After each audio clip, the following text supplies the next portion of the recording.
હું એક નવી જગ્યાએ ગયો ને તો મને લાગ્યું તમને પણ જરા જાણ કરું. તો આ એક ઈએમઈ ટેમ્પલ છે, આ મેન ગેટ છે અને અહીંયા વિશાળ પાર્કિંગ છે.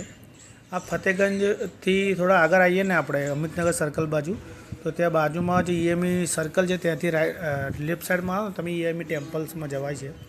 તમારે પહેલાં ગેટ પર તમારે એન્ટ્રી લેવી પડશે, પાસ લેવા પડશે અને પછી તમારે એન્ટર થવું પડશે. તો આ રીતે અંદરનો વ્યૂ છે. તમને વિશાળ બાગ મળી જાય છે બેસવા માટે. અહીંયા ભગવાન હર હર મહાદેવનું શિવલિંગ દેખાય, તમે અભિષેક કરી શકો છો. તમને અહીંયા 2-3 શિવલિંગ જોવા મળશે. સૌથી પહેલાં એન્ટ્રન્સમાં તમને એક આ મોટું શિવલિંગ જોવા મળશે, ત્યાં તમે અભિષેક કરી શકો છો, બરાબર, પૂજા કરી શકો છો. પછી આગળ જતાં આવું એક વ્યૂ દેખાય છે એની બાજુમાં જ, બરાબર છે. તો તમને આ નાનું જે મંદિર દેખાય છે એ ખબર છે શેનું છે? આવો તમને બતાવું. એની સાઈડમાં તમે જુઓ આવી રીતે વ્યૂ દેખાય છે. નાના નાના શિલા તમને દેખાઈ રહી છે, નાની નાની, બરાબર છે. હવે એ મંદિર તરફ આપણે જઈ રહ્યા છીએ. આ નવગ્રહોનું મંદિર છે.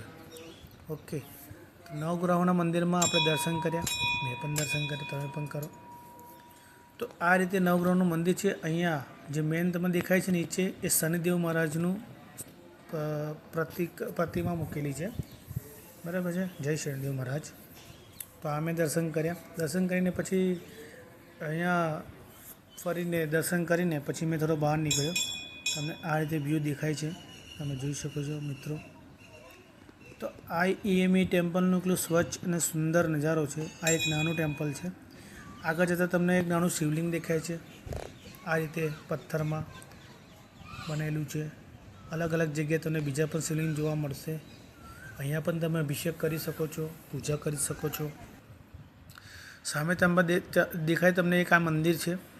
અહીંયા જે બી વિધિ કરવી હોય, પૂજા કરવી હોય, તમે અહીંયા બેસીને કરી શકો છો. તો આ રીતે વ્યૂ છે, દર્શન કરી શકો છો. અને અંદરનો વ્યૂ તમે જુઓ કેવી રીતે વિશાળ દેખાય છે. તો તમે અહીંયા આવો છો તો અહીંયા વિઝિટ કરી શકો છો, સારી રીતે ટાઈમ સ્પેન્ડ કરી શકો છો અને શાંતિ અનુભવી શકો છો. તો મને તો ઘણું સારું લાગ્યું.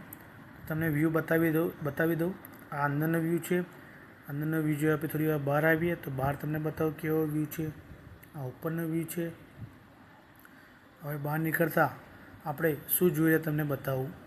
બહાર નીકળતા આ રીતે તમને વ્યૂ વિશાળ જગ્યા ખુલ્લી જોવા મળે છે. નાની નાની ડેરી તમને દેખાય છે. ત્યાં શ્રીરામ ભગવાનનું મંદિર દેખાય છે, કૃષ્ણ ભગવાનનું મંદિર દેખાય છે. એવી રીતે મંદિરો બધા ત્યાં આવેલા છે. આવી રીતે બહારથી વ્યૂ તમને દેખાય છે, બરાબર. આ નાના નાના મંદિર આવેલા છે. તમને બહારથી તમને આ રીતે વ્યૂ દેખાય છે, જે મેન મંદિર છે. ઓકે, તો ખુલ્લી જગ્યા આવી છે વિશાળ. તમે આરામથી બેસી શકો છો, બુક્સ વાંચી શકો છો, ટાઈમ સ્પેન્ડ કરી શકો ફેમિલી સાથે. અને શાંતિ માટે અહીંયા આવો તો બેસ્ટ જગ્યા છે. તો મેં પણ અહીંયા થોડો ટાઈમ સ્પેન્ડ કર્યો હતો અને મને ઘણું સારું લાગ્યું. બહારના અવાજથી તમે આવીને બેસો તમને ઘણું સારું લાગે છે. આ સાંઈબાબાનું દર્શન તમે કરી શકો છો. અહીંયા થોડા આગળ જતાં આવી રીતે રસ્તો છે જવા માટે, ગ્રીનરીની બાજુમાં રહીને, ગાર્ડનની બાજુમાં રહીને.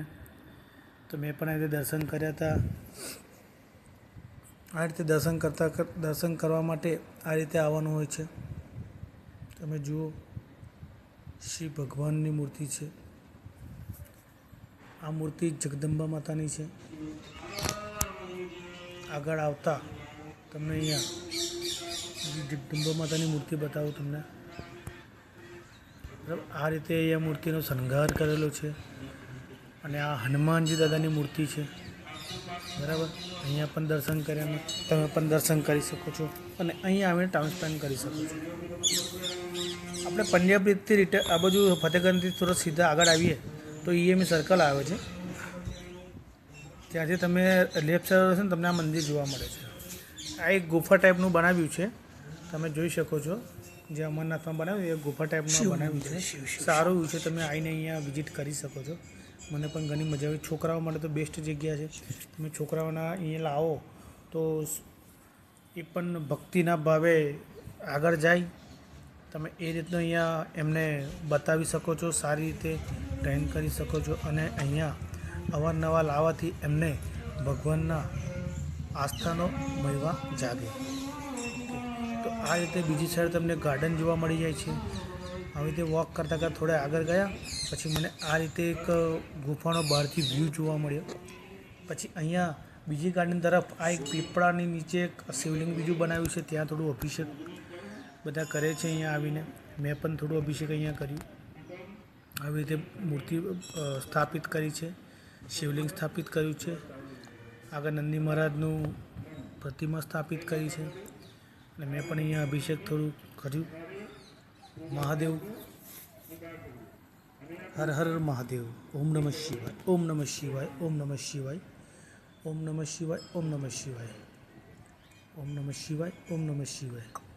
તો આવી રીતે જલ અભિષેક કરીને પછી દર્શન કરતાં થોડા મેં આગળ નીકળું છું તો મને આ રીતે વ્યૂ જોવા મળે છે. આ એક કોતરકામની સુંદર મજાની મૂર્તિ તમને જોવા મળે છે આ રીતે ગાર્ડનની બાજુમાં. અને થોડું તમે બહાર નીકળો છો તો બહાર નીકળ્યા પછી તમને આવો એક ટોપ જોવા મળે, ત્યાં તમે ફોટોશૂટ કરી શકો છો. વિડીયો કેવો લાગે તો વિડીયો ગમ્યો હોય તમે તમારા મિત્રોને શેર કરી શકો છો અને સબસ્ક્રાઈબ કરી શકો છો.